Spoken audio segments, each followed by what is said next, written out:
Good morning junior. Good morning senior. வணக்கம். அடுத்து நீங்கள் ஒரு கதையை பார்க்க போறீங்க. அந்த கதையினுடைய முடிவில் ஒரு சேலஞ்ச் இருக்கும். அந்த சேலஞ்சை சக்ஸஸ்ஃபுல்லாக பண்ணுங்க. Bad elephant. ஒரு காட்டில் ஒரு முரடான யானை இருந்தது. அது கெட்ட எண்ணம் பிடிச்ச யானை. சின்ன சின்ன விலங்கு கூட அது அடித்து துரத்தி விட்டுரும். ஒவ்வொரு மரத்தையும் உலுக்கி உலுக்கி சாப்பிடும். மரக்கிளையெல்லாம் உடைச்சி போடும், வீண் பண்ணும், காலில் போட்டு நெசுக்கும். அவ்வளோ மோசமான யானையா இருக்கு. அந்த மரத்தில் நிறைய பறவைகள் வாழ்ந்து வந்தன. அதில் ஒரு பறவை போய் பவ்யமா யானைகிட்ட சொல்லிச்சு. யானையாரே, நீங்க தேவையில்லாத மரக்கிளையெல்லாம் உடைச்சு போடுறீங்க. அதுல குடும்பத்தோட கூடு கட்டி நாங்க வாழ்ந்துட்டு இருக்கோம். நீங்க தேவையில்லாத உடைச்சு போடுறதுனால எங்க வாழ்க்கை ரொம்ப பாதிக்கப்படுது. தயவு செய்து அந்த மாதிரி பண்ணாதீங்க அப்படின்னு கெஞ்சி கேட்டது. நான் யானை அதை பத்தி கவலைப்படல. ஒரு குட்டி பறவை நீ என்கிட்ட வந்து பேசுறியா? நான் அப்படிதான் செய்வேன் அப்படின்னு மரக்கலையை உடைச்சு தூக்கி போட்டது.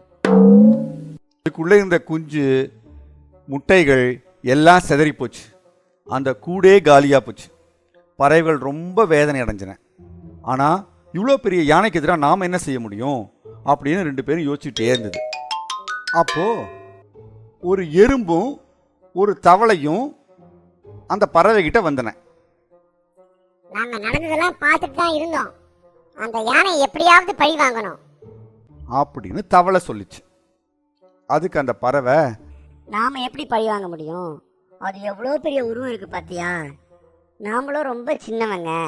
நாம எப்படி அதோட ஃபைட் பண்ண முடியும் அப்படின்னு கேட்டுது. 3 பேரும் சேர்ந்து கொஞ்ச நேரம் பிளான் பண்ணாங்க. 3 பேரும் யானையை கவனிச்சுக்கிட்டே இருந்தாங்க.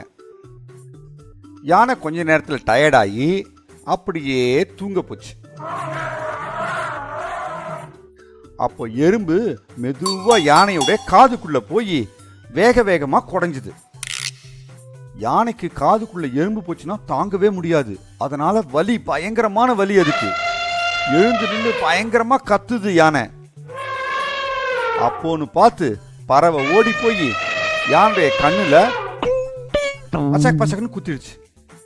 யானைக்கு இப்போ சரியாவே கண்ணு தெரியல, அரைகுறையா கண்ணு தெரியுது. அதுக்கு பயங்கர தாகம்.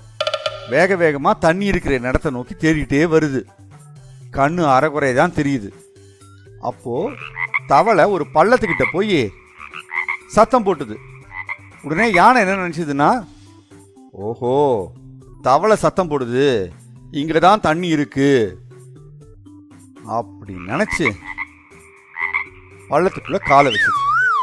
அப்படியே பள்ளத்துக்குள்ள டமால்னு விழுந்தது. பள்ளத்துலேருந்து அந்த யானையால் வெளில வரவே முடியல.